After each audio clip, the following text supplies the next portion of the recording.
So hello guys, welcome back to another video. पिछले वीडियो में हमने पाइथन के कमेंट्स के बारे में समझा था और आज के इस वीडियो में हम पाइथन के वेरिएबल्स के बारे में समझेंगे। तो वेरिएबल्स पाइथन में वो चीज़ें होती है जो कि वैल्यू स्टोर करती है। तो सपोज मैंने लिखा a इज इक्वल टू 7, तो a हो गया हमारा वेरिएबल और 7 हो गई उसकी वैल्यू। जो वेरिएबल है वो हमेशा लेफ्ट साइड में आएगा और जो उसकी वैल्यू होगी वो हमेशा राइट साइड में आएगी। तो आई होप आप वेरिएबल्स के बारे में अच्छे से समझ गए होंगे, बट अभी आपको ये समझना है कि इसका यूज़ कैसे करते हैं। ओके, तो मैं नीचे आऊँगा एंड यहाँ पर मैं लिखूँगा प्रिंट एंड वेरिएबल प्रिंट करने के लिए ए लिख दूंगा क्योंकि ए हमारे वेरिएबल का नाम है। ओके, इधर मैं स्ट्रिंग नहीं लगाऊंगा क्योंकि ये एक्चुअली एक वेरिएबल है, ये स्ट्रिंग नहीं है, ये वेरिएबल है। ओके, स्ट्रिंग हमेशा इन्वर्टेड कॉमास के बीच में लिखी जाती है एंड उसे हम स्ट्रिंग कहते हैं। सो अगर आपको कोई स्टेटमेंट प्रिंट करना है देन आप उसे स्ट्रिंग के अंदर लिखेंगे, एंड अगर आपको कोई वेरिएबल प्रिंट कराना है तो उस वेरिएबल को एज इट इज़ आप लिख देंगे। ओके, तो मैंने लिखा प्रिंट ए। अब मैं जाऊंगा और इसे सेव कर लूँगा।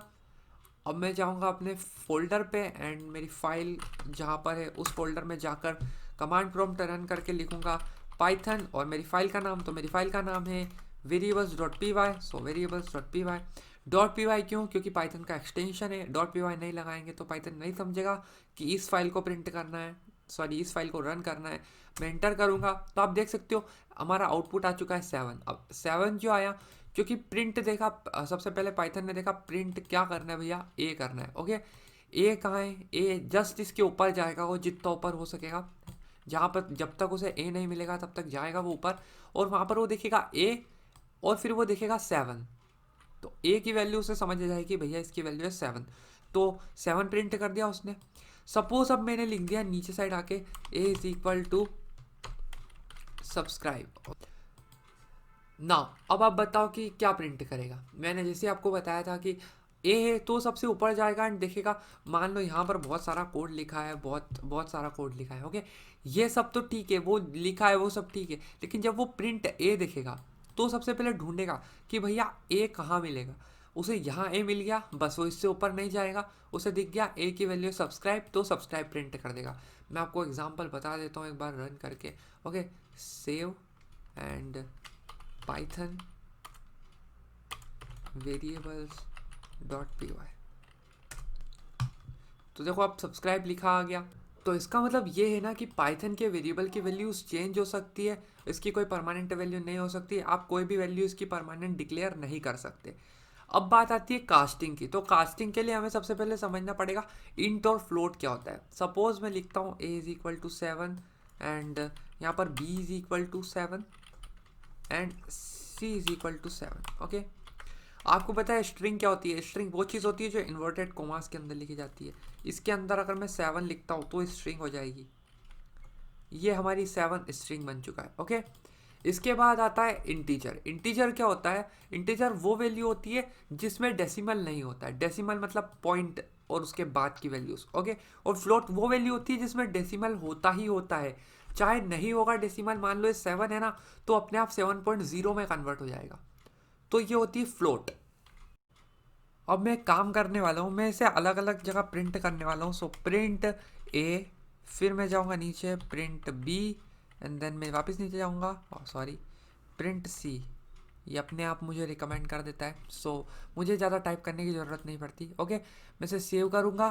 मैं मेरे कमांड प्रॉम्प्ट में जाऊँगा, यहाँ पर मैं वही लिखूँगा Python variables dot P Y, variables dot P Y, and इसे रन करूँगा। सो आप देख सकते हैं जो मेरी पहली वैल्यू है वो 7 क्यों है? इसे इन्वर्टेड कॉमास में होना चाहिए क्योंकि वो पाइथन प्रोग्राम के अंदर इन्वर्टेड कॉमास में है। जब उसका आउटपुट निकल के आता है तो वो ऑटोमेटिकली इन्वर्टेड कॉमास हट जाते हैं एंड वो नॉर्मल दिखती है। ओके, इसके बाद मुझे इसे इंटीजर में ही रखना था, यानी कि एज इट इज़ 7 रखना था। तो आप देख सकते हो ये वैल्यू मेरी 7 है। और तीसरी है फ्लोट। तो ये देखो ये डेसिमल में नहीं थी लेकिन ऑटोमेटिकली डेसिमल में हो गई। देखो 7.0 हो गया 7 का। सो इस टाइप से भी कन्वर्ट कर सकते हो। एक तरीका है और है कि आप यहाँ पर तो ए ही लिखो। ओके, ये सब हटा दो यहाँ, हाँ ये यहाँ पर बस ए लिखो और ए की वैल्यू आप लिख दो 7। ओके, एंड इसके बाद आप हर एक प्रिंट स्टेटमेंट में मैं यहाँ पर ए लिख देता हूँ, ए, और यहाँ पर भी ए। और इसके बाद मैं हर इस प्रिंट स्टेटमेंट में एक पैरेंथेसिस लगाऊंगा, एक मैं इंटीजर लिखूंगा। ओके, एंड सॉरी एक मैं फ्लोट लिखूँगा एंड एक में मैं लिखूँगा str। Okay, close. ओके, अब मैं इसे सेव करूँगा। वही चीज़ है बट मैं इसे डायरेक्टली प्रिंट के अंदर यूज़ कर रहा हूँ, मैं इसे वेरिएबल्स में यूज़ नहीं कर रहा। अब आप बोलोगे ये मिस्टेक क्या हो रही है, ये वाइट क्यों दिख रहा है? ये इसलिए दिख रहा है क्योंकि मैंने गलती से ए लिख दिया। ओके, सो अब मैंने इसे मिटा दिया। अब मैं इसे वापस से सेव करूँगा एंड अब मैं इसे अपने कमांड प्रॉम्प्ट में रन करूँगा। So Python variables dot P Y लगाना मत भूलना। सो आप देख सकते हो इस बार मैंने इंटीजर ऊपर लिखा था तो ये 7, देन फ्लोट लिखा था, फ्लोट अपने आप उसमें डेसिमल में कन्वर्ट हो जाता है तो 7 का 7.0 हो गया एंड स्ट्रिंग का 7 हो गया। नो सपोज अगर इधर 7.29 रहता एंड हम वही चीज़ रिपीट करते हैं, हम वापस से रन करने की कोशिश करते हैं, तो अब क्या होगा हम ये देखेंगे। मैं आपको बताऊंगा नहीं, हर चीज़ देखते हुए चलेंगे हम। वैसे 7 होगा लेकिन मैं आपको फिर भी एक बार दिखा देता हूँ। ओके, सो आप देख सकते हैं इस बार ये जो इंटीजर था, तो इंटीजर कभी भी डेसिमल में यूज़ नहीं होता, यानी कि इसमें डेसिमल नहीं होता है। सो आप देख सकते हो ये 7 में कन्वर्ट हो गया। तो अगर आपको नॉर्मल वैल्यू को भी अगर फ्लोट में यानी कि डेसिमल में कन्वर्ट करना है तो आप फ्लोट का यूज़ कर सकते हो, और अगर आप एक डेसिमल वैल्यू को नॉर्मल वैल्यू की तरह लिखना चाहते हो तो आप इंटीजर का यूज़ कर सकते हो। अब मान लो आपको ये जानना है कि जो डेटा टाइप से ये किस टाइप के, तो मैं सबसे पहले ये सी हटा देता हूँ एंड आपको नॉर्मल तरीके से समझाता हूँ कि मैं कहना क्या चाहता हूँ। सपोज़ ये जो है इधर मैंने लिख रखा है सब्सक्राइब, ओके, ऐसा कुछ लिख रखा है, सब्सक्रिप्शंस लिख देते हैं, ओके, और यहाँ पर मैंने लिख रखा है वही 7। ओके, अब मेरे को ये पूछना है कंप्यूटर से कि भैया ये इंटीजर है क्या? अपन को पता है वैसे इंटीजर है या नहीं है, पर मुझे कंप्यूटर से मालूम करना है कि कौन सा डेटा टाइप है। ओके, वैसे आप ये कास्टिंग और डेटा टाइप के बारे में आगे और मैं आपको बताऊंगा आने वाले वीडियोस में, पर अभी के लिए बेसिक नॉलेज ही बहुत है। ओके, और जो सेकंड वे उसमें हमने स्ट्रिंग्स यूज़ करी है, तो कंप्यूटर को हमें बताना चाहिए कि भैया ये स्ट्रिंग्स है। ओके, तो मैं क्या करूँगा, मैं यहाँ पर टाइप का यूज़ करूँगा। अब टाइप क्या होता है वो मैं आपको थोड़ी देर में बताऊँगा। ओके, यहाँ पर मैं ओके प्रिंट सी नहीं है हमारा तो मैं इसे यहाँ से हटा देता हूँ एंड यहाँ पर भी मैं टाइप का यूज़ करके ओके, तो अब मैं इसे सेव करूँगा और मैं अपने कमांड प्रॉम्प्ट में जाके Python variables dot P Y लगाना नहीं भूलना। तो आप देख सकते हो इसने बता दिया क्लास इंटीजर, यानी कि 7 हमारा इंटीजर है तो इसने बता दिया ये इंटीजर है, और ये इन्वर्टेड कॉमास के अंदर लिखा है मतलब ऑफ कोर्स ये स्ट्रिंग होगा। तो आप देख सकते हो ये स्ट्रिंग बता दिया इसने str। तो इस टाइप से अगर आपको जानना है, आपको कभी कन्फ्यूजन होती है कि भैया इसे क्या कहते हैं या किसी भी डेटा टाइप को क्या कहते हैं, तो सिंपल टाइप लगा के उसे टेस्ट कर लेना, आपको पता चल जाएगी।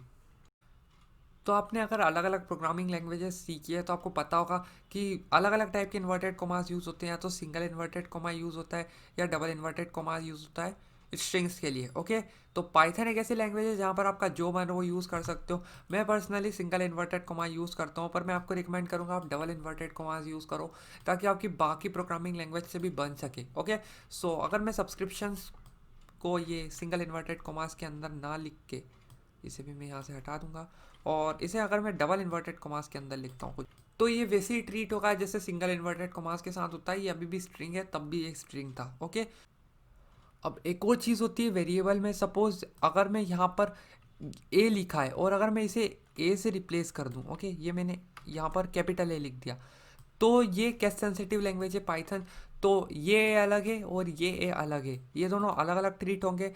ये नहीं देख पाएगी पाइथन कि भैया ये ए है तो हमें ये वैल्यू चाहिए। ओके, अगर उसे दिखेगा कैपिटल ए तो कैपिटल ए ढूंढने में लग जाएगी एंड उसे नहीं मिलेगा तो एरर दे देगी या कुछ भी प्रिंट नहीं करेगी। ओके, तो इस टाइप से मैं आपको एक एग्जांपल दे देता हूँ। सो मैंने यहाँ पर a = 7 लिखा लेकिन मैंने प्रिंट कैपिटल ए करा, तो अब मैं लिखूँगा Python variables dot P Y लगाना नहीं भूलना, एंटर। एंड आप देख सकते हैं कि मुझे एक एरर आ चुकी है कि name capital A is not defined, तो मुझे हमेशा स्मॉल रखना पड़ेगा। ओके, सो पाइथन एक केस सेंसिटिव लैंग्वेज है, तो ये जो होगा वही ये होगा या फिर ये जो होगा वही ये होगा। ओके, सो इस टाइप से आपको ध्यान रखना है। तो आई होप आपको आज की वीडियो समझ आई होगी। अगर समझ आई तो प्लीज़ इस वीडियो को लाइक कर देना, चैनल पे नए हो तो सब्सक्राइब कर देना और बेल आइकन भी दबा देना, ताकि मैं जो भी नई वीडियो लाऊं उसकी नोटिफिकेशन आपको सबसे पहले मिलती रहे। इस वीडियो को अपने सभी फ्रेंड्स के साथ शेयर कर देना और कमेंट करके बताना वीडियो कैसी लगी। अगर कुछ डाउट है तो कमेंट में पूछ सकते हो।